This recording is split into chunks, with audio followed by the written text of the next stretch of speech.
اس رصدگاہ کا سربراہ عمر خیام کو مقرر کیا گیا۔ اس کو نیشاپور سے نکال دیا گیا، اس کی تصانیف اور ایجادات کو آگ لگائی گئی اور مدارس میں بھی ان کی کتب پر پابندی لگائی گئی۔ ایسا کون سا سائنسدان ہے جس کے نام پر ایک سیارے کا نام رکھا گیا ہے؟ یہ آپشن درست ہے، عمر خیام۔ خیام نے ایک مرتبہ یہ کہا تھا کہ اس کی قبر ایسی جگہ ہوگی جہاں اس پر پھولوں کی بارش ہوتی رہے گی۔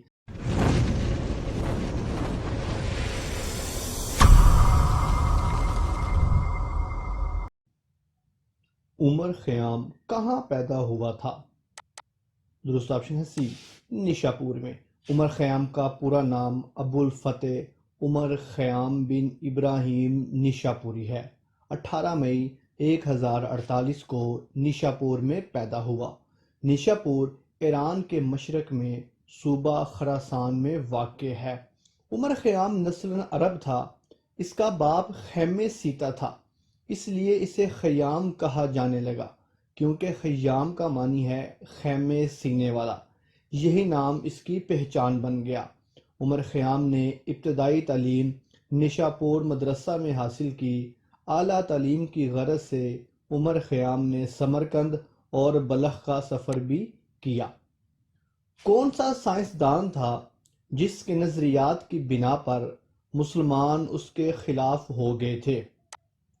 درست آپشن ہے سی، عمر خیام۔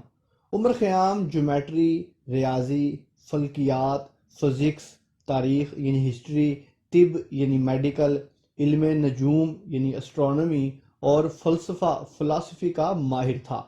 انہوں نے میوزک تھیوری کا بھی مطالعہ کیا۔ خیام قرآن کا بھی بخوبی مطالعہ جانتا تھا، کوئی بھی آیت کی وضاحت کر سکتا تھا۔ اس کے اسلامی نظریات اس وقت کے مذہبی طبقے میں میل نہیں رکھتے تھے۔ اس کے مذہبی عقائد کی بنا پر اکثر مسلم مفتیوں اور مولویوں کے ساتھ جھڑپیں رہتی تھیں۔ آخرکار خیام مجبور ہو کر حج کے سفر کے لیے روانہ ہو گیا۔ حج کے سفر کے دوران وہ کچھ دیر بغداد میں بھی سکونت پذیر رہا۔ عمر خیام نے کون سا کیلنڈر بنایا تھا؟ یہ آپشن درست ہے، جلالی کیلنڈر۔ سلجوق حکمران الپ ارسلان کے بیٹے کا نام ملک شاہ تھا اور لقب جلال الدین تھا۔ ملک شاہ نے خارزم میں ایک رصدگاہ یعنی لیبارٹری یا سائنس لیب بنائی۔ اس رصدگاہ کا سربراہ عمر خیام کو مقرر کیا گیا۔ عمر خیام نے ملک شاہ کے کہنے پر جو کیلنڈر تیار کیا، اسے ملک شاہ کے لقب جلال الدین کی طرف نسبت کرتے ہوئے جلالی کیلنڈر کہا گیا۔ جلالی کیلنڈر ایک شمسی کیلنڈر ہے۔ عمر خیام کی قیادت میں تیار کیا گیا یہ سب سے درست کیلنڈر ہے۔ یہ 5000 سالوں میں ایک دن کی غلطی دیتا ہے۔ جدید گریگورین کیلنڈر میں ایک دن کی خرابی 3333 سال تک چلے گی۔ اس طرح تازہ ترین کیلنڈر خیام کیلنڈر سے کم درست ہے۔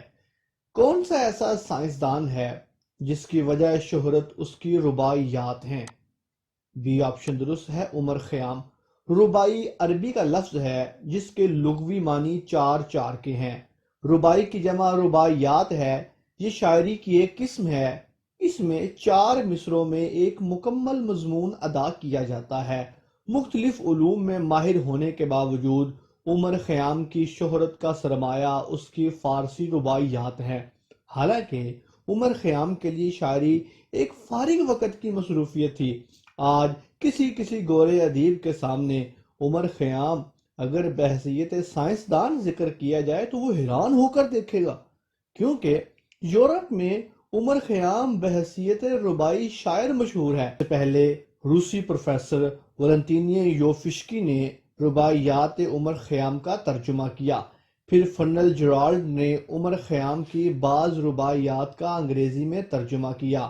عمر خیام وہ واحد سائنسدان ہے کہ جو اپنی سائنسی ایجادات کی بجائے اپنی رباعیات، اپنی شاعری اور اپنی پوئٹری کی وجہ سے مشہور ہوا۔ عمر خیام کس بادشاہ کے دربار کے ساتھ منسلک رہا؟ ڈی آپشن درست ہے، ملک شاہ سلجوق۔ عمر خیام نیشاپور سے ترکستان کے شہر سمرقند کی طرف ہجرت کی۔ سمرقند میں شاہ ترکستان کے ایک قریبی ساتھی ابو طاہر نے عمر خیام کو اپنی سرکار سے منسلک کر لیا۔ ان دنوں نیشاپور میں علی پرسلان کی حکومت تھی۔ اس کی وفات کے بعد ملک شاہ حکمران بنا۔ 1074 میں ملک شاہ کے دور میں عمر خیام نیشاپور واپس آیا۔ یہ دور اس کے سائنسی اور علمی تحقیقات کا ایک بہت بڑا دور تھا۔ اس وقت اصفہان شہر سلجوق ریاست کا دارالحکومت تھا، جو بحیرہ روم سے لے کر چین کی سرحدوں تک پھیلا ہوا تھا۔ عمر خیام سلطان کا اعزازی رکن بن گیا۔ نظام الملک نے اسے نیشاپور اور آس پاس کے علاقے کے اختیارات دیے تھے۔ عمر خیام نے کہا کہ وہ امور سلطنت نہیں جانتے، وہ علمی کام کرنا چاہتے ہیں۔ تب سلطان نے اسے سالانہ 10,000 سونے دینار کی تنخواہ مقرر کی تاکہ عمر خیام آزادانہ طور پر سائنس میں مشغول ہو سکے۔ کون سا ایسا مسلم سائنسدان ہے جسے گوگل نے ڈوڈل پر اخراج تحسین پیش کیا؟ درست ہے عمر خیام۔ گوگل نے 18 مئی 2019 بروز ہفتہ معروف عالم فلسفی اور شاعر ابوالفتح عمر خیام کو عالمی سطح پر ان کے 971ویں یوم پیدائش پر خراج تحسین پیش کیا ہے۔ کون سا مسلم سائنسدان ہے جس کو گلیلیو سے مشابہت دی جاتی ہے؟ ڈی آپشن درست ہے عمر خیام۔ عمر خیام نے ایک نظریہ دیا تھا جو آج کل سارے لوگ اس کو صحیح مانتے ہیں، لیکن اس زمانے میں عمر خیام کو اس کی وجہ سے بڑی مشکلات کا سامنا کرنا پڑا تھا۔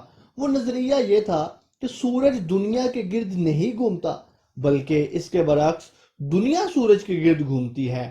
اس زمانے میں ایک کفریہ سوچ تصور کی جاتی تھی۔ عمر خیام پر مقدمہ چلایا گیا اور بڑے بڑے علماء جیسا کہ امام غزالی رحمہ اللہ نے اور بڑے بڑے قاضیوں نے اس فیصلے میں شرکت کی۔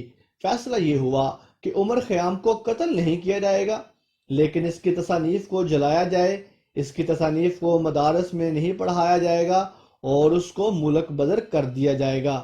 اس فیصلے کی تکمیل کے لیے اس کو نیشاپور سے نکال دیا گیا، اس کی تصانیف اور ایجادات کو آگ لگائی گئی اور مدارس میں بھی ان کی کتب پر پابندی لگائی گئی۔ ایسا کون سا سائنسدان ہے جس کے نام پر چاند کا ایک گھڑا منسوب ہے؟ ڈی آپشن درست ہے عمر خیام۔ زمین سے آسمان پر دیکھیں تو مختلف قسم کے گھڑے پڑے ہوئے نظر آتے ہیں۔ ان گھڑوں کو دنیا کی مشہور و معروف ہستیوں کے نام کی طرف منسوب کیا جاتا ہے۔ ایسا ہی ایک گھڑا عظیم مسلم سائنسدان عمر خیام کے نام کی طرف منسوب ہے۔ یہ گھڑا سن 1970 میں عمر خیام کی طرف منسوب کیا گیا اور یہ گھڑا کبھی کبھی زمین سے بھی نظر آتا ہے۔ ایسا کون سا سائنسدان ہے جس کے نام پر ایک سیارے کا نام رکھا گیا ہے؟ یہ آپشن درست ہے عمر خیام۔ خلا میں سینکڑوں قسم کے سیارے اور ستارے ہر وقت گردش کرتے رہتے ہیں۔ جب کوئی نیا سیارہ دریافت ہوتا ہے اور اس کا کوئی نام رکھا جاتا ہے، ایسا ہی ایک سیارہ 1980 میں دریافت ہوا تو اس کو عظیم مسلم سائنسدان، ریاضی دان، فلسفی، طبیب اور شاعر عمر خیام کے نام پر اس سیارے کا نام بھی عمر خیام رکھا گیا۔ کون سا ایسا سائنسدان تھا جس نے کہا تھا کہ اس کی قبر پر ہمیشہ پھول رہیں گے؟ یہ آپشن درست ہے عمر خیام۔ ملک شاہ کی وفات کے بعد اس کا بیٹا سنجر تخت نشین ہوا۔ سنجر اور عمر خیام کے تعلقات زیادہ اچھے نہیں تھے۔ عمر خیام نے اپنی عمر کا آخری حصہ گوشہ نشینی میں گزارا۔ وہ نیشاپور کے ایک دور دراز علاقے میں چلا گیا۔ اس کی رباعیات جس میں زندگی کی بے ثباتی کا ذکر ہے اسی دور میں لکھی گئی۔ اس نے ساری عمر شادی نہیں کی تھی۔ عمر خیام نے 1131 میں وفات پائی۔